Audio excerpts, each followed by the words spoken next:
Para hablar de diversidad e inclusión, invitamos a integrantes de La Colmena, Natalia Livieres, para que podamos conversar acerca de estos temas y acerca también de la discapacidad en nuestra sociedad. ¿A qué llamamos discapacidad y cómo nos llevamos con estos conceptos y con estas personas que tienen esta condición? ¿Cómo estás, Natalia? Muy bien, buenas tardes, muchas gracias por invitarme. Y bueno, ¿de qué hay que hablar primero cuando hablamos de estos temas? En realidad no hay que tener miedo primero de las palabras. La discapacidad es un concepto dinámico porque la mirada es muy compleja y cada vez más porque van apareciendo más reflexiones al respecto, ¿no? Entonces, que eso es lo interesante. Y muchas veces se habla de cómo mencionar, cómo traer el concepto, qué significa cada cosa y hay muchas opiniones también, hay una diversidad de opiniones muy grande porque la persona es compleja. Entonces lo que sí es importante es el momento en que se puso por delante la persona con discapacidad, la persona antes que la discapacidad. Pero a su vez la persona es compleja porque tiene su individualidad, tiene su contexto, entonces según lo que uno quiere tratar o en lo que quiere prestar atención, va a tener que pensar en cómo mencionarlo. Bueno, cuando vos decías no hay que tenerle miedo a las palabras, recuerdo que muchas veces en vez de hablar de discapacidad se habla de personas con capacidades especiales o personas diferentes. ¿Esto colabora con el tratamiento de la discapacidad y con la inclusión? Bueno, creemos que no, porque en realidad la persona es parte de una diversidad. Cuando se habla de diversidad funcional, sí es un concepto que pone en valor la diversidad y las características de una persona. Cuando uno habla de diferente, engloba en lo diferente como el otro y entonces cualquiera diferente de uno va a ser una oposición a algo y entonces especial también habla de alguien que sale del promedio, que tiene algo particular, cuando en realidad lo que planteamos es que todos somos especiales, todos somos diferentes y que no es algo que hay que poner en el otro. Es bueno la diferencia, es bueno ser especial, todos somos especiales para alguien o en distintos aspectos. Entonces hablamos de personas con discapacidad que tiene que ver sobre todo con las barreras, porque la discapacidad tiene que ver con la dificultad de participar de la sociedad. Puede tener una diferencia funcional, una diferencia respecto de la media en algunas características propias, algunas dificultades, algún déficit que tiene que ver con comparación con otros, pero eso depende también del contexto. Y en cuanto al ejercicio de derechos, sí hay una gran discapacidad, porque las oportunidades de ejercer los derechos no son las mismas. Y cuando hablamos de discapacidad también estamos hablando de una enorme diversidad de discapacidades, ¿no?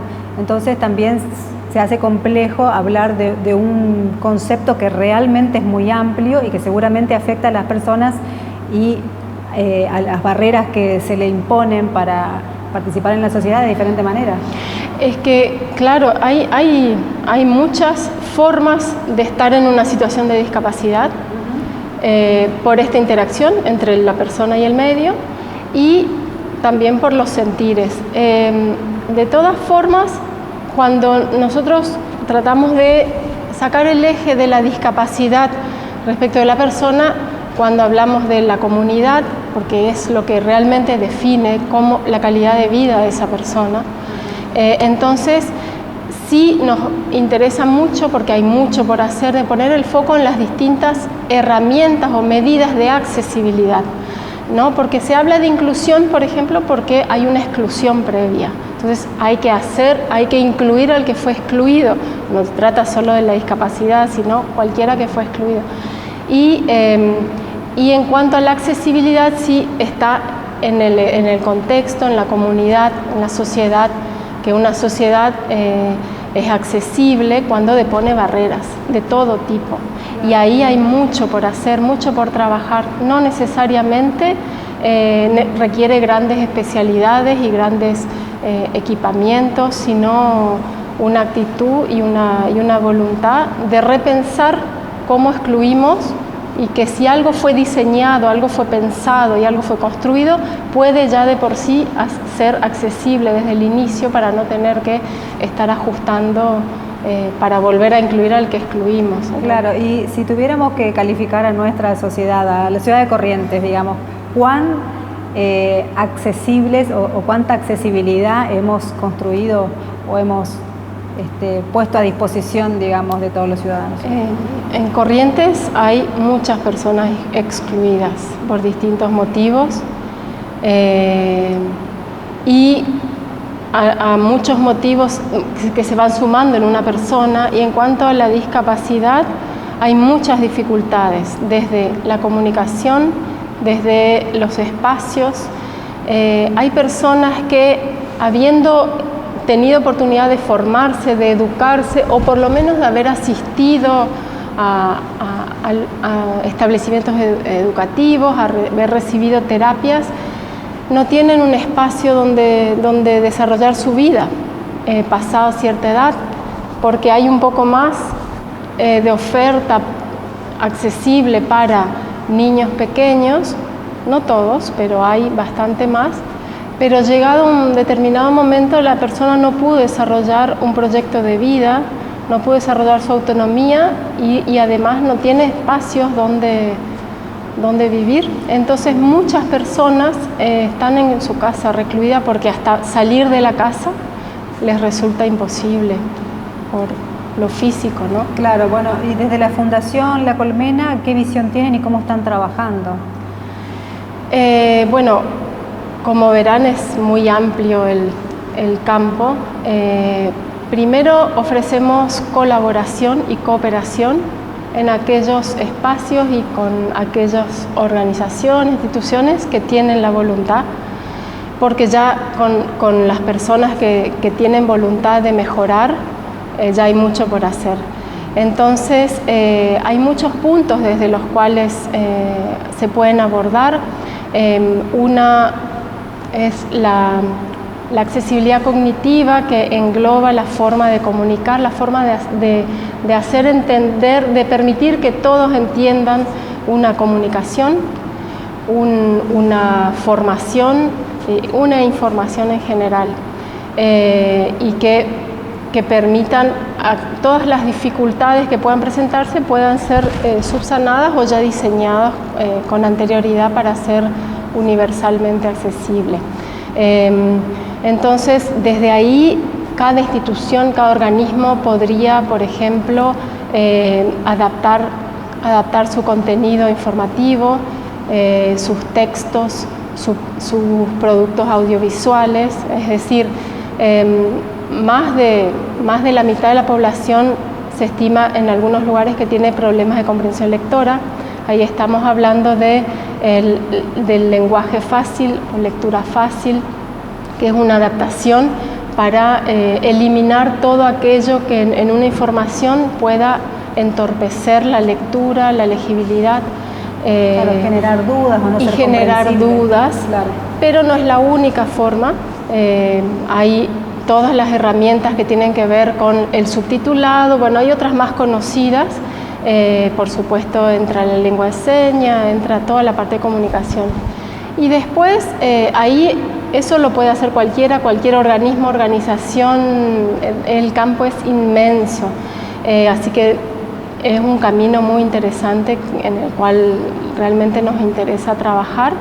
Y por supuesto, el tema de educación inclusiva, ya propiamente dicho, en las escuelas, establecimientos educativos.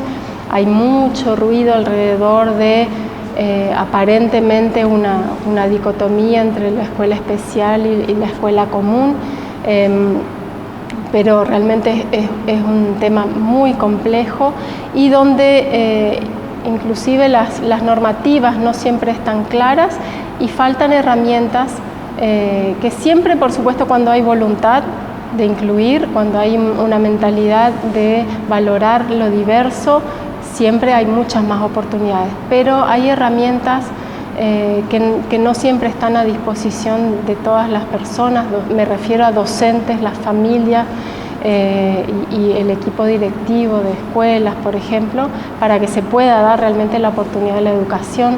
Entonces se trabaja mucho en el acompañamiento y el apoyo a la inclusión. Hay muchos conceptos que vienen bien a hablar. Ustedes estuvieron trabajando también con el municipio, ¿no?, en algunas líneas de acción. Con el municipio pudimos concretar una capacitación que fue pensada para todos los SAPs, las salas de atención primaria, sobre el buen trato o el trato a personas con discapacidad, y se sumó la Facultad de Medicina, que abrió la convocatoria. Realmente estábamos muy contentos porque hubo mucho entusiasmo, mucha participación y demandas de más. Y realmente fue un municipio es clave en una cosa así para poder difundir y poder articular. Es muy importante que esté la predisposición para hacer ese tipo de actividades. Y trabajamos en reflexionar sobre situaciones que se presentan para el personal que atiende los SAPs, cuando llega a una consulta una persona con discapacidad o con alguna dificultad para comunicarse, para desplazarse, no necesariamente una discapacidad, pero por ahí las personas primero suelen tener sobre todo miedo de actuar mal, y a veces eso es lo que entorpece más la atención. Entonces, charlando de algunas cuestiones muy sencillas que tienen que ver con preguntar a la persona, ella va a poder indicar mucho más sobre sus necesidades, por ejemplo. Y bueno, depende, hay varias situaciones que se pueden dar. Por supuesto, no es lo mismo una persona con dificultades de comunicarse, con discapacidad cognitiva, simplemente con alguna dificultad física. Son situaciones distintas, pero entonces se dieron como recomendaciones de cómo abordar el tema. Y ahí también una empleada del municipio expuso una situación en primera persona que fue realmente muy interesante, porque ella tiene baja visión y explicó cómo ahí en su casa, creo que era con su hijo, cómo le ayudaba a desplazarse, cómo dirigirse a ella, y cosas que realmente no son tan complicadas como uno puede pensar. Así que eso también es sumamente interesante y hay mucho por avanzar. Bueno, tenemos que cambiar la mirada. Y se trata de eso. La mirada muchas veces, bueno, por supuesto que miramos las cosas según también nuestra historia, nuestra vivencia, pero creemos que con reflexión, con la predisposición a la reflexión y la apertura a no ver a lo diferente de uno, porque es diferente de uno, como algo negativo, sino valorar la diferencia, valorar la diversidad. Creemos que hay que cambiar la mirada en general para la convivencia entre los seres humanos, y por ejemplo la cooperación, contraponiéndola a la competencia y la competición que siempre se está planteando, ayudaría mucho. Sola se cambiaría la mirada si uno por ahí se pusiera a pensar en esos términos. Muchísimas gracias por estar con nosotros. Bueno, muchas gracias. Natalia Livieres, de la Fundación La Colmena. Seguimos en escenarios.